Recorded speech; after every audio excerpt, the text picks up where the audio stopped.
Hi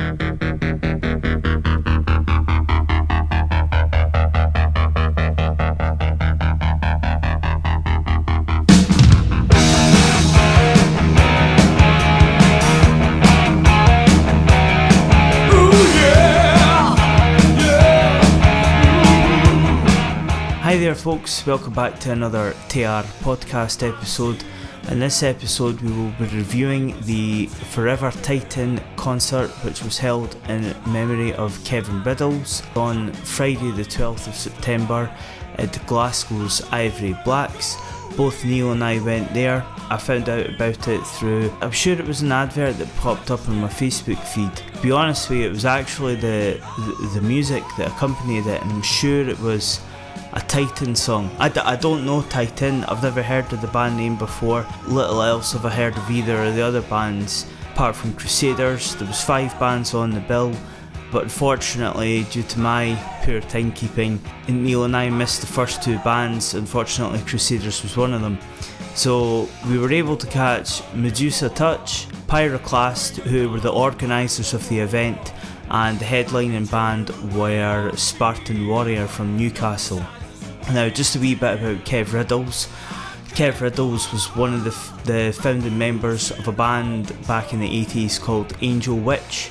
They were part of the British new wave of British heavy metal music, so they performed along with bands like Judas Priest and Iron Maiden. But after a while, Kev left them and then he formed a band called Titan, to which the debut album was released after the band had split.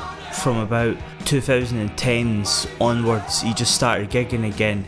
I recall having a conversation with the lead singer of Pyroclast, and he confirms that Kev just loved gigging and he loved playing music live. I think most of the bands that were there that night, Pyroclast and certainly Spartan Warrior, they'd formed a deep relationship with Kev.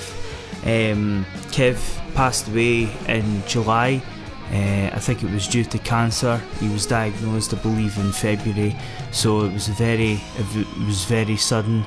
Unfortunately, his wife's going through the same thing. So all the money that was raised on the night, Friday the 12th, it was all going towards Kev's family.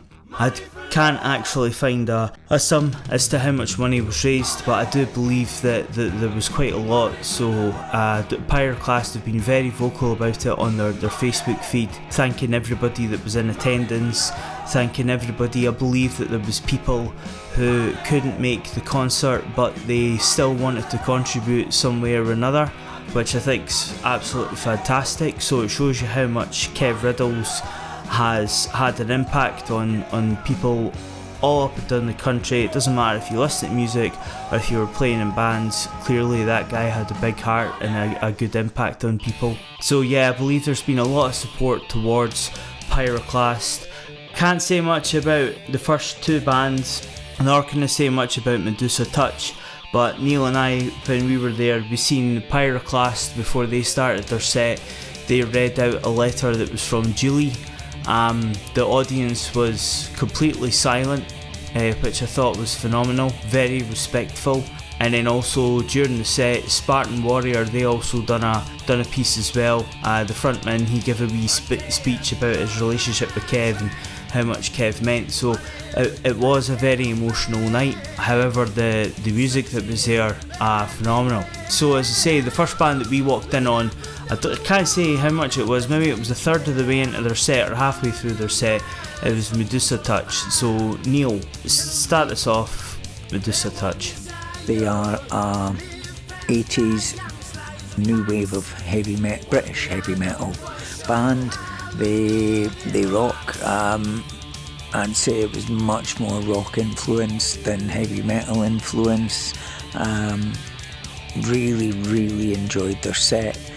You know, these guys were formed in the 1980s. They've got web page, they've got social media, tells you all about them. They've produced numerous recordings, singles, albums. There's a body of work out there that they can draw from, and they are very experienced, and they're very good at what they do. Absolutely brilliant. I've liked their Facebook page. You know, Really enjoyed them. Hope to see them again very soon. They worked really hard. They are Edinburgh based, I believe. Yeah, I agree with you on that. As much as the night was marketed as a sort of metal night or a new new British wave of heavy metal, I would have considered Medusa Touch as more on the hard rock edge. I suppose it's difficult to define genres now, given that sort of we're existing 40-50 years after the music came out and the media first put its label on, but I would certainly push them more towards a hard rock edge and opposed to metal edge, particularly in contrast to, with comparing them to Spartan Warrior and Pyroclast, who I would definitely consider more on the heavy metal side. But yeah, Medusa Touch, I was extremely impressed with their set. The frontman was certainly gave an iconic image. His voice certainly carried through, and his guitar playing duties was, it was to be expected of rhythm, but still, he done a great job. Timing throughout the band, I don't feel that anything was off. I was going to say off key there, but no, I don't think it was off tempo. I don't think anybody skipped anything. It was most certainly well rehearsed, so you could definitely tell that they were seasoned.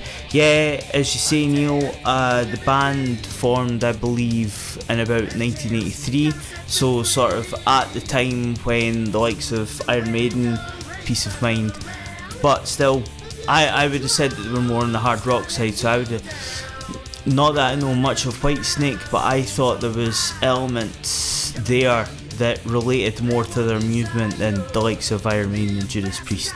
The guys looked old, so perhaps the band's been sort of consistent, the lineup's been more consistent than, changing like with the other bands that we've seen that night. But still, I enjoyed their set. Yeah, I thought it was really good, and definitely like to see them again. For those of you who've listened, if you've listened to the Live and Wilder event that we covered back earlier this year, there's a band called Wrecker. If you go and listen to the review that we've done of Wrecker, I think Medusa Touch and Wrecker playing the same sort of bill together, I think that would be really good. So that's certainly something that I'd look forward to see. Going back to the musicianship then, I don't want to sound a bit ill-mannered towards the band, but the general performance, rhythm-wise, was great. The bass player was awesome, and the drummer was great as well, but it was just sort of a generic hard rock thing. I was impressed with the band, don't get me wrong, I thoroughly enjoyed it, but I don't feel there was anything in contrary to other podcasts that I've done where I feel that there's certain things that have stood out. They just played their music and it was great. The lead guitarist in the band as well, he was pulling off solos and stuff, and it was really fun. It was really good to watch. So yeah, Medusa Touch, I would definitely like to go and see them again, absolutely. Okay, so what's the next band we're going to review, Neil? Pyroclast. That was the main organisers of the night, very close by the sounds of it to Kev. Pyroclast were slightly heavier. They again absolutely rocked the place, kicked the place in the teeth, brought everything to the fore, played amazing music. Look at their YouTube, look at their social media. I can't really describe the music that they played. Just again, new wave of British heavy metal music. Guitar riffs absolutely flying out everywhere. Oh man, totally. Arguably between Spartan Warrior and Pyroclast, they were definitely the best bands of the night. Now, I've never heard of any of the three of them, Spartan Warrior, Pyroclast and Medusa Touch. But all that I can say, when I was messaging one of the bands that we've kept in touch with, and I remember Hollywood Vault giving us a whole bunch of names. Wildcat, we had to check them out. Blackfire Rising, we had to check them out. I think there was a band called Wildfire as well. And definitely one of the names that I remember standing out was Pyroclast. And I thought, right, okay. So again, when I seen this flyer on Facebook come up and Pyroclast were playing alongside Crusaders. Now, I knew who Crusaders were because we've seen them twice, Neil and I, and I mean they were phenomenal. They are so gifted and talented and so sort of determined to know what they want, and I thought, well, at least there's one band there that we'll enjoy. Let's go and see this, let's go and see what Pyroclast were. I was absolutely mind blown with the talent that band have. Let's start off with sound wise, right? Now I don't mean to be hypocritical towards the band, but as soon as I heard about half of the first song, I thought, this just sounds like Iron Maiden Power Slave. If anybody actually knows me regarding my metal taste mainly is Iron Maiden. I was listening to Iron Maiden when I was 11, 12 year old, and I loved it. And my brother eventually purchased for me for like a birthday or Christmas, he bought me Power Slave, and I absolutely loved that album. Well, that is the exact soundscape that Pyroclast had. It was a hybrid between sort of power metal stuff like bands like Hammerfall and that Iron Maiden album, Power Slave. The riffs were there, the melodies were there. I mean, Marcus, I was astounded when he started hitting the Bruce Dickinson high notes and doing that with his voice. I was in disbelief, I couldn't believe that I was seeing this. I mean, the guy looks like Rob Flynn, so I was kind of expecting it to be a bit heavy, but no, was it thump? It was so melodic, every word kind of was articulated, everything was clear cut, his vocal range, it pierced through it and everything was audible and it was perfect. I didn't think there was anybody that on the circuit right now, or anybody had the intention to sing the way like this guy did. It was phenomenal. As I say, like the voice does not fit the body or the character, whoever it is. If you looked at this guy, because I spoke to him, as I said, it was between Medusa Touch and Pyroclast set, and I had a wee quick word with him. And the way he was speaking to me, I thought, alright, because he looks a bit like Rob Flynn, so I was expecting something a bit like grittier and a bit heavier. No, this guy sings like an absolute angel. Like, moving on from that, now let's look at everything individually. So, the drummer, yeah, I mean, he sounded kind of like Nico McBrain, but he put his own spin on it as well. He kind of he didn't really play over the top, but what he did do was absolutely perfect. Again, his timing was on point as well. He didn't sort of fluctuate. I can't recall there being any mistakes or sort of like missing cymbals or missing certain cues and things like that. So he was definitely well rehearsed, and his timing was certainly on point. The bass player actually filled in. I don't know the situation behind it, but I know that the actual bass player of Pyroclast, I think he's in hospital recovering from some surgery, so he couldn't make the gig. So the rhythm guitarist, he stepped in. If you did not know that information, you would not be able to tell. Like, that's how really tight fit these guys were with their set. I mean, it was phenomenal. So I'm definitely looking forward to seeing them again to find out what he's like as a rhythm guitarist, because that's the only downside that I could have said about Pyroclast. Looking at the lead guitarist, he was playing melodies, he was playing riffs, he was, everything was sounding great. There was stuff that was sounding like Flash of the Blade. I mean, he was sweep picking, he was tapping. It was such a musical passage in each of the songs that there were. And it wasn't so much that I was getting fed up with them. I wasn't. Because solos can be like that. They can constantly just whittle on, and they don't sing a melody or sort of share a story on their own. Sometimes that's what solos can do. But I like this guy, I don't know who he is, but I could say that his were like that. He didn't overplay, he didn't underplay, everything was perfect just the way that it was. And it was so nice to see everything musically come together. The only thing that I did feel that Pyroclast would have benefited from was a second guitar player. Now we know the story with the actual bassist, so that was fine. It was so nice to hear music like that, metal music like this. With all due respect to bands, I'm really not into this downtuning. It's low audible, it's a downbeat thing, and then you're just growling and shouting. Like, I might have enjoyed that maybe 20 years ago, but certainly not now. I like music that's got a bit of character in it. And again, yeah, Pyroclast, I was not disappointed. This was a great night to experience. Okay, Neil, so what's the final band? And then finally, Spartan Warriors. They have been going for a long time. They've had success in other countries, namely Germany.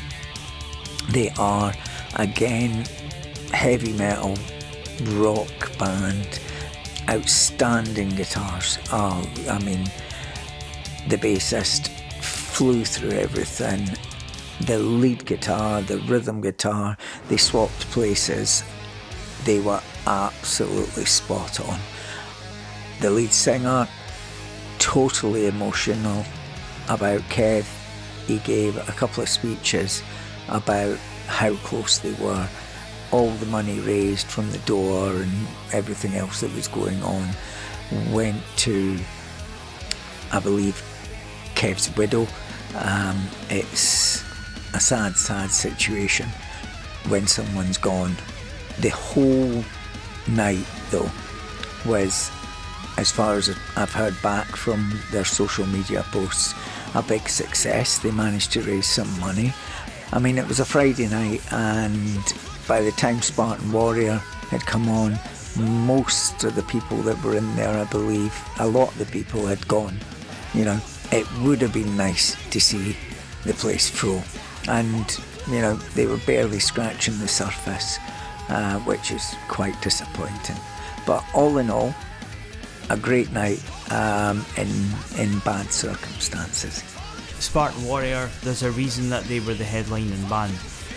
So during the set, they took a quick moment to make the announcement about sort of like the relationship with Kev Riddles and how they knew him and stuff. As Neil says, yeah, it got extremely emotional. You know, I was feeling it. I could feel it. There was a lot of people. I don't know if other people in the crowd knew the guy, but these performers did. It sounds like they've known him for a long time, so it's quite a shame for them. But again, I've never heard of the guys before, and they absolutely blew the roof off the place. Neil's probably right about the audience. Maybe they did dissipate. I know that some of the bands sort of were getting their gear to head away and all that nonsense. For most of the night, Neil and I were standing actually at the back of the room. If you follow us on Instagram, you'll see some of the videos I've put up. But when Spartan Warrior came in, there was a gap, so Neil and I both moved down to the front, and it was phenomenal. I mean, again, they were another good, talented band. It looks like the main lead guitarist and the drummer, they seem to be younger, probably about my age, so it looks like they've replaced previous members. They also made a statement that the bass player, he was a new addition to the band, and I think the second lead guitarist / rhythm guitarist moved from bass onto guitar, and it works. They were fully rehearsed, they were certainly on point. I mean, the guy can play guitar, or both of them could play guitar. What they were coming away with as well was unbelievable music. I was going to say that it sounded again like Iron Maiden's Power Slave album, right? And there's nothing wrong with that. Definitely from my opinion, there's nothing wrong with that. That is my second favourite Iron Maiden album. Like, the songwriting on it, the musical journeys that are on that album are fantastic. So I don't feel there's anything bad to be taken away with that. However, what I would say about Spartan Warrior is it was severely less like Iron Maiden, and it sounded more like, I kind of wanted to say Judas Priest, if not sort of like it had a bit of a Whitesnake Definitely those three bands, Iron Maiden, Judas Priest and Whitesnake, were somewhat a founding soundscape within the three bands' performances tonight, because they all share kind of characteristics with it. Now, I don't like to kind of target previous bands, but in order for our audience to understand what these bands sound like, you kind of need a starting point. Their lead singer, I mean, his charisma and showmanship on stage, it was eye-opening. It was seriously good. Bands these days, they don't do that. Even metal bands, fair enough if they're playing an instrument, yeah, I get that, but some of the vocalists that we've seen and we've reviewed, they kind of just stand still. But this, what makes a performance is your engagement with the crowd and your dominant or your dominating presence on stage. And Spartan Warrior definitely achieved that. I mean, he was absolutely fantastic to watch. Drumming wise, yeah, he looked like a young drummer. He was definitely a heavy hitter. Kept the beat going, definitely. Again, I don't feel he played anything that was without his means or without his control, or if it didn't fit the music. All kind of sat in quite well. Both the guitarists sold at one point, but the main lead guitarist, his skill was incredible, absolutely incredible. He was tapping, sweep picking, dive bombing, and it was all melodical. I was looking at his setup, and his rig is minimal. There was about 4 or 5 pedals there. I don't know what they were, because they were the micro ones, so they were only like about an inch wide. Bass player as well, they done a cover of TYTAN's Money for Love, and that sounded absolutely fantastic. The bassist really held that song down. Like, he was the main man behind that song. The sound was just fantastic. And the singer, forgive me, I don't know his name, his vocals, this is one thing that I was thinking about, right? When we've seen other bands like Louis from Bad Actress, even that guy, is it Marcus from Pyroclast, right? They'll push their vocal range, they'll push it, but they're creating art by doing so. And like the shrieking and the yelling and the high-pitched stuff. Spartan Warrior don't really do that. Their vocalist, he kind of maintains within a certain register, and he knows not to push his voice. And being honest with you, it's brilliant that he doesn't do that, because it makes him different. He sings within his means, and that's something that a lot of singers don't do. Now, I'm talking throughout the entire music spectrum. There's a load of singers out there that will try and push the boundary, and it's like, look man, just tone it down a bit, or just shut up, because you don't need to do that, or you're doing it too much. Whereas this guy, he's absolutely perfect just the way that he is.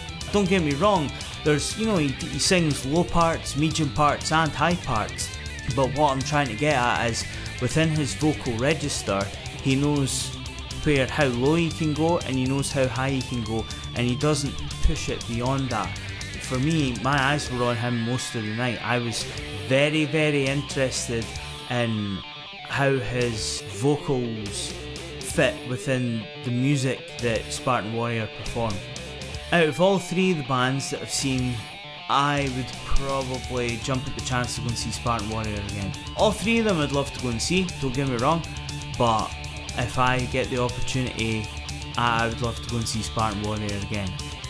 So that brings us to the end of the podcast. Thank you so much for listening. The three bands, all of them were absolutely brilliant. It's so nice to see bands for this cause as well being supported by the public. So not only did all 5 bands that performed that night, not only did they have their own fan base, but they got stragglers like Neil and I that drove for sort of almost an hour and 15 minutes to come down and see them, and it was for a good cause. As I said at the beginning of the podcast, I don't know how much money was raised for Kevin Riddle's family, but all the money that was made through ticket sales and paying at the door, and as I said, there was people that wanted to show contribution but they weren't going to attend the concert, so I can't actually say how much money's been raised. However, it is all going towards a good cause. So maybe conclude this podcast by saying our thoughts are with Kevin Riddle's family, and we thoroughly enjoyed the performance and the music of Medusa Touch, Pyroclast and Spartan Warrior. We'll be following you on social media, and we look forward to coming to another concert soon. In the meantime, folks, thank you very much for listening to this podcast. We kindly ask that you subscribe to us on YouTube if you're interested in the things that we do. All the music that we review is of unsigned or up-and-coming talent, mainly from Scotland. So yeah, if there's any suggestions, if you've been to shows or gigs and you've seen bands and you think we would be interested in them, please let us know in the comments, or you can private message us via our Facebook page or Instagram account. In the meantime, take care and support live music. Money!